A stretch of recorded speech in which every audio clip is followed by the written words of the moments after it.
Fresno, California, the one and only Compo 3.0. The lady would close her business down because she thought this is much better. They flip gas stations. You've heard about them. Liquor stores. They've done a fantastic job. She stays home with her two beautiful babies that walk on four legs, and she's hoping to have a, well, anyway, without further ado, the great, the one and only, we all love her, Natasha Ismail. Good morning, everyone. Good morning, good morning, good morning. So I can't tell you how excited I am, but first and foremost, good morning, Mr. Thomas. How are you? Good morning. Good morning, beautiful lady. I'm doing sensational. Sensational. Since she's on here, that's the word we'll use for today, sensational. So, Mr. Clemens, if you could let people in so I can focus, that'd be great. But guys, my ladies, happy International Women's Day.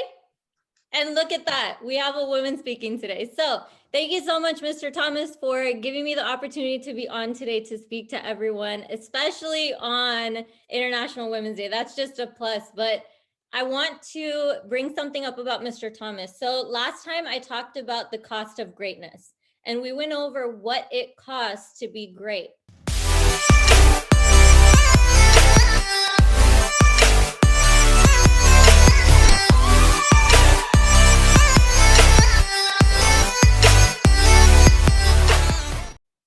Now, Mr. Thomas has a quote that he always says from Greg Provenzano. What's that quote?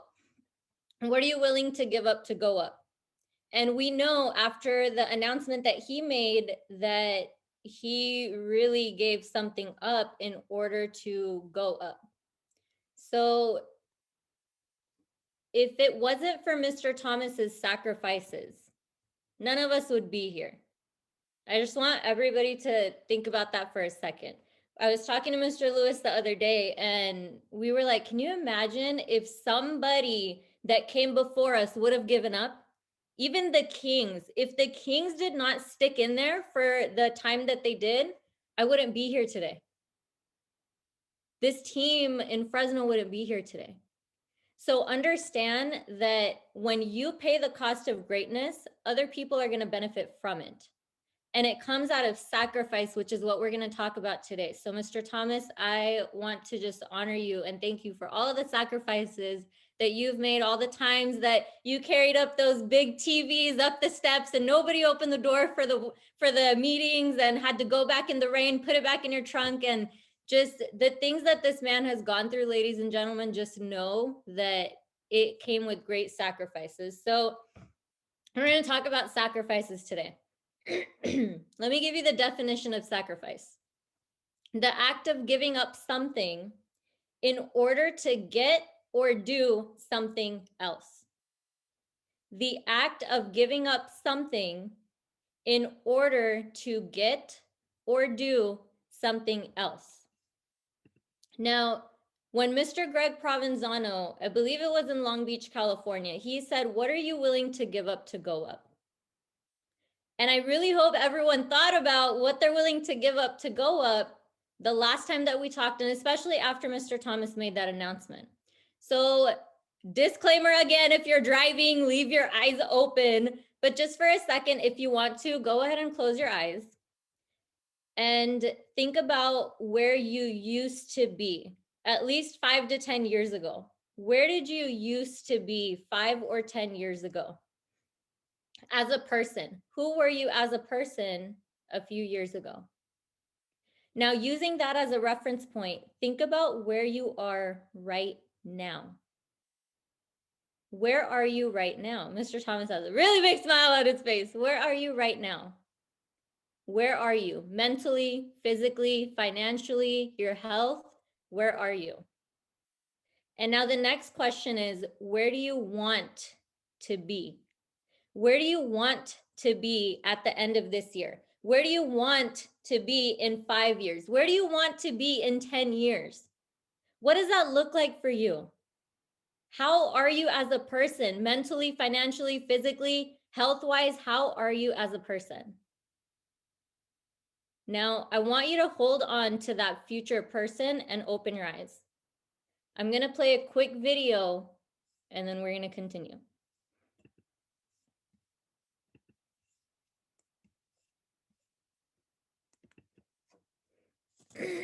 In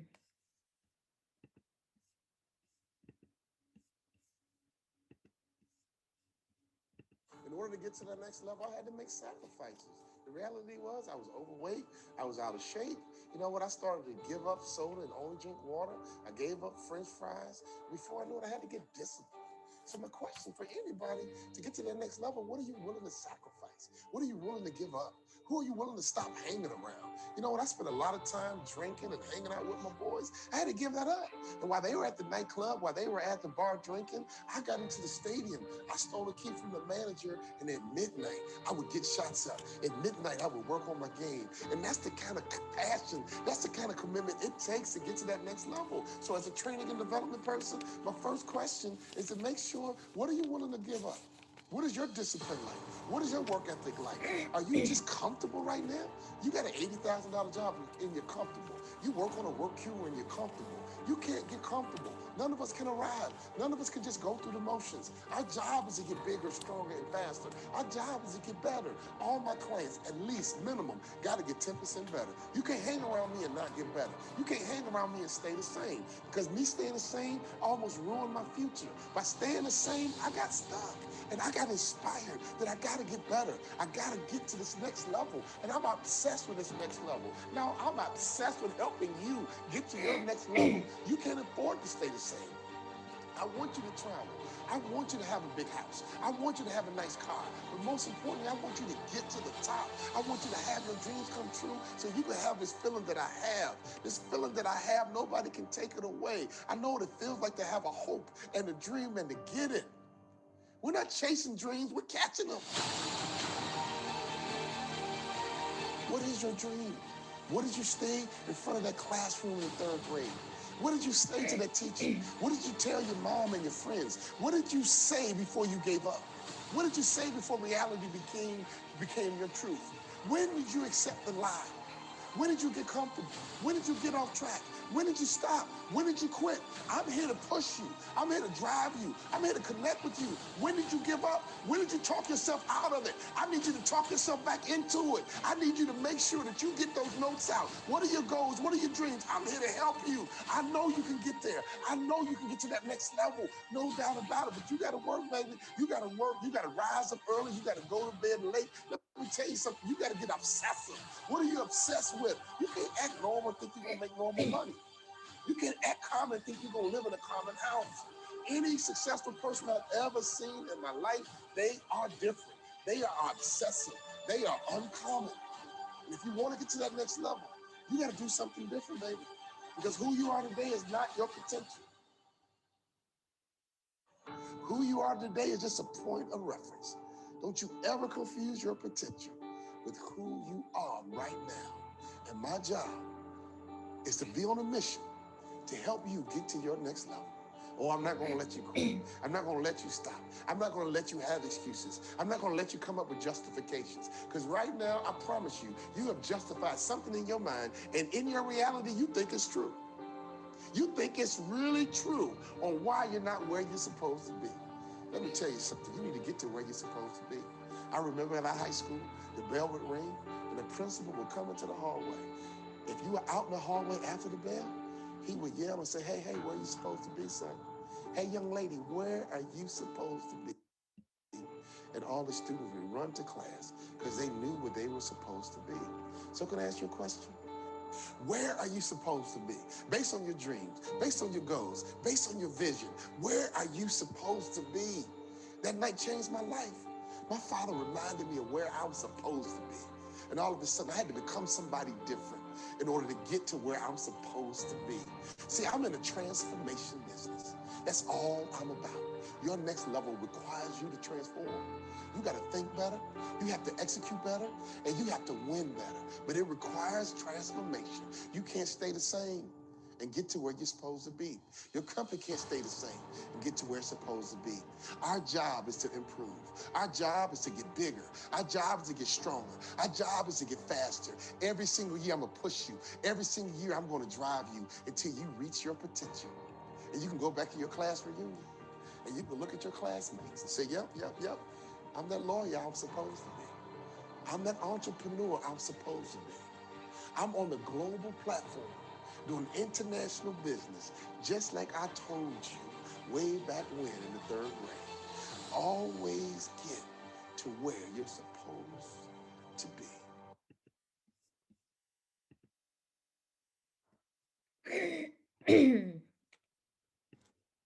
All right. So a couple of things that I got out of that video. Let me go ahead and give my notes, and I hope everybody took notes on that, because that video. So biggest problem that I'm seeing. Oops. That video is one of my favorites, and he's actually one of my favorite speakers as well, Walter Bonds. So a couple of things. Number one, he said, who you are today is not your potential.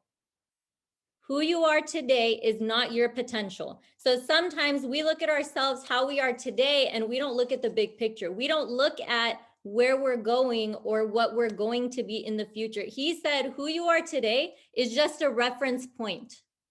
Are you using yourself today as just a reference point? Think about it. The next thing he said, where are you supposed to be? Where are you supposed to be right now? And where you are, be where you are. Because you know you're here for a reason. And I always tell everyone, if you're not dead, you're not done. The whole point is you got to figure out why you're not done and why you're still here.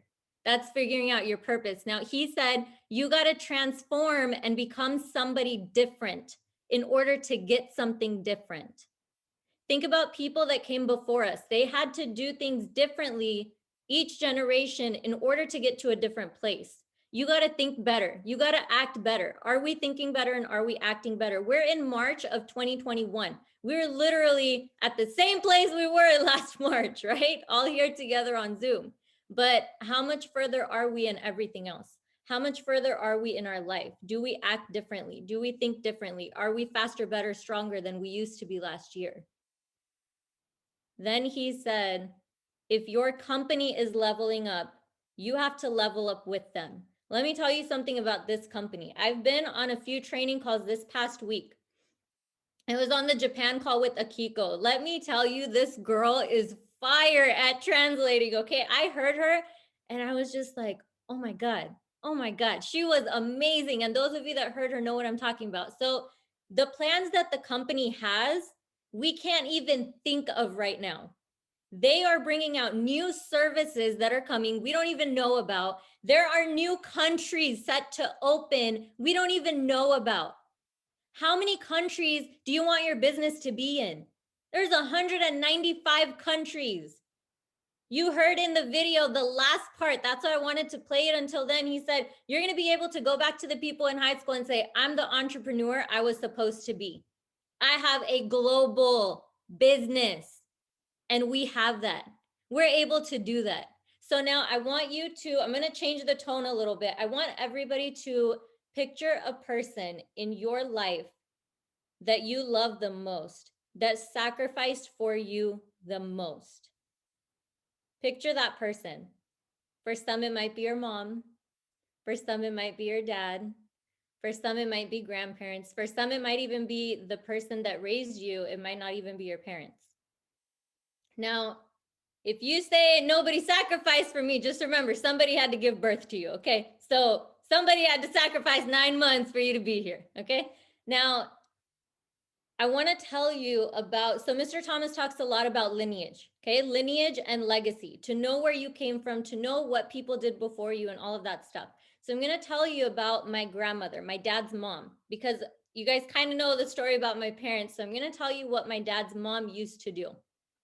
I asked my mom yesterday because I was just curious. I said, so what were her parents' names? Okay, what were their parents' names? You know what I mean? Trying to see how far I can get because Ancestry.com didn't exist way back then. All right, we can't get those generations on there. So my grandma had 7 kids. She got married when she was very, very young, about 15 or 16. She had 7 kids and my dad is the 7th kid. So a couple years after my dad was born, my grandpa passed away. I want you to imagine this is in Pakistan when, you know, living conditions are different. Everything is different. And this woman has 7 kids that she's now responsible for, that she has to sacrifice for in order to take care of. she put my dad into a boarding school because he was the youngest one, and, you know, running around, stuff like that. He wasn't old enough for her to even take her to go work with her, anything like that. My grandmother used to go into people's houses and wash their dishes for them. She used to clean their houses for them. And after, you know, collecting the dishes and everything like that, the families that she would work for would give her the scraps after they were done eating, and that's what she would feed her 7 kids with.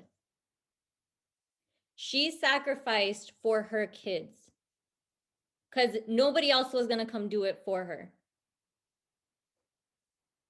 Everything that somebody before us has sacrificed is the reason why we're able to do what we do today. So think about how much she had to give up. She had to give up her goals and dreams in order for her children to be fed. Now, think about who sacrificed for you and for humanity at large. Just think about a few people, okay? You got Martin Luther King, you have Rosa Parks, you have Mother Teresa, you have Gandhi, you have people that are in the military, and think about Mr. Thomas. What sacrifices did people before us have to make in order for us to live the way that we wanted? Think about that for a second. Now, I have a quick story I'm going to share with everyone, and it might get a little emotional. So if you need a Kleenex, go ahead and grab it. I have mine right here. But there was a son, a young boy, and he hated his mom. His mom only had one eye. He hated her.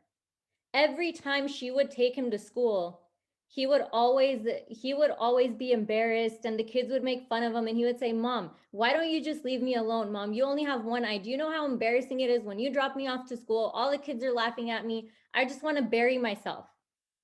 He goes home one day and he talks to his mom again. He says, "Mom, you're going to make me the laughing stock of the school. Why don't you just die?" And the mom didn't respond, and she cried and cried and cried.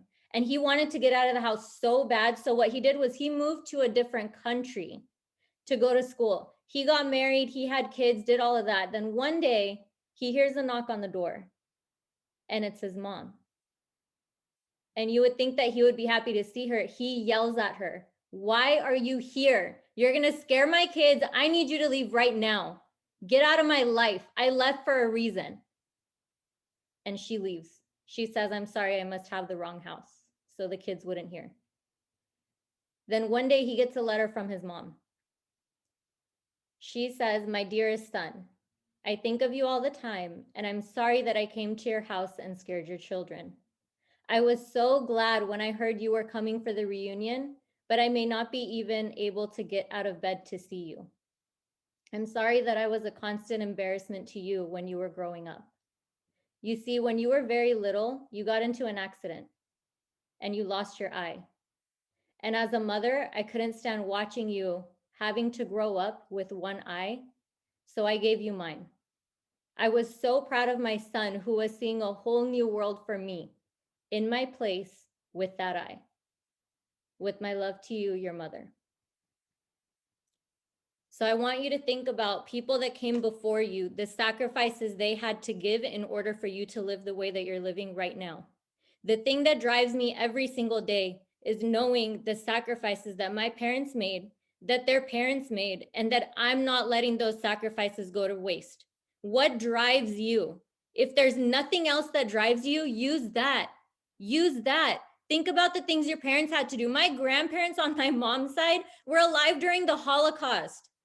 They tell me stories. They had to sacrifice so much for us to be here. Who had to give up their dreams in order for you to live yours? And will you let those go to waste? You have to be willing to sacrifice who you are now in order for who you could be, because others sacrificed their whole lives and their dreams for us. So think about who had to give up their dreams in order for you to live yours. Think about it right now. And I want you to hold that person in your mind and in your heart every single morning when you wake up to do this business. It's a game on event in just a couple of weeks. We are in March 2021. We were just in March of 2020. There's so many people that didn't make it here. And you know what? Some of the people might even be the ones that sacrificed for you. Are they going to get to see you succeed? Just imagine for a second going up to heaven or wherever you believe, going up there, meeting everybody that sacrificed for you. And they tell you all the things they had to go through. And they say, so how was it for you? And you say, it was all right. Can you imagine? Can you imagine just giving that answer? So many people stop living at 25, but they're not buried until 65, 75, 85, 95. At what point did you tell yourself, there's no more for me? No, there's so much more for you. Every single person on this line right now has something that only you can give to the world. Now, are you going to take that to the grave, or are you going to rob the grave of that story? Are you going to rob the grave of your greatness? All it takes is action. Because when our why is big enough, the how becomes irrelevant. But are you willing to sacrifice to go after your own dreams? You know what the best part is? We're all in this together. That's the best part. You guys know if anybody needs anything, you can reach out to me. I know if anybody needs anything, we have access to Mr. Al Thomas, who's a senior vice president in the company. Who else has access to somebody like that? There's 195 countries in the world. How many have you seen? How much life have you really lived? Think about the people that came before you. How much have they lived? My grandma only saw Pakistan and America. That was it. And she passed away last year. 2 countries out of 195. What have we seen in the world? But let me tell you where we're going. One day we're all going to be together. And our finances are going to be totally different than they are now. Our health is going to be totally different than we are now. I get some amens in the chat. That's fine, okay? Because I see some people, all right? We're all going to be together and we're going to be so happy. There's going to be so much love and joy there. Can you just imagine people from all over the world are on this call right now? Australia, Japan, Canada. You have so many different people on this line. And just imagine the day that we're all going to be together. We're going to be able to travel together. We're going to be able to go to restaurants together and not order from the back of the menu. I've done enough of that in my life. I'm done. I'm not doing no more 2 for 20s. I refuse. No more back of the menu. You're going to have the biggest Christmas tree this year that you've ever had. You'll have the most presents under that tree that you've ever had. And the biggest thing is no more stress. No more stress of I got to pay the bills. No more stress of I have to go to work. No more stress of I don't have enough money. No, we were created for so much more than that. And it's time that we start acting like it and embracing it. Go live your best life because you don't know when your time is up. Everybody is like milk. Everyone has an expiration date, but the thing is, ours doesn't say when it expires. Go live the life that you were meant to live. Go call the person that you were meant to call, because guess what? Hold that person that you thought of earlier and their sacrifices in your heart and in your head, and go change your life, because they didn't sacrifice their dreams so that you can't go after yours. And with that, Mr. Thomas, I'm going to pass it back to you. Thank you so much, and I love you all.